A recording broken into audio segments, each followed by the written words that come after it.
सांग माने गुरुवार दिन सकाळे उठी गाधुआ पाधुआ सारी हल्का फुल्का रेडी हो चलली मुरुज पकेबा कहीं जेहेतु मार्गशीर मास गुरुवार थिला तो मार्गशीर मास गुरुवार रे सकाळे उठी झुटी चिता पकई देथिली आ एठी मु माण बसई नथिली कहीं नेक्स्ट पाली ही मु माण बसईबी तो सेमती खाली हल्का फुल्का झुटी चिता पकई देगी तापर ठाकुर पूजा करली एठी धूपा दीप झुणा भोग दे ठाकुर पूजा सामान्य शांति करी देली ठाकुर पूजा सकाळु सकाळु कले आत्मा पूरा शांति हो जाए सकाळ ब्रेकफास्ट आज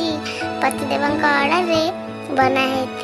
काकरा पिठा फास्ट टाइम काकरा पिठा बनई देखिए बहुत खुशी लगिला।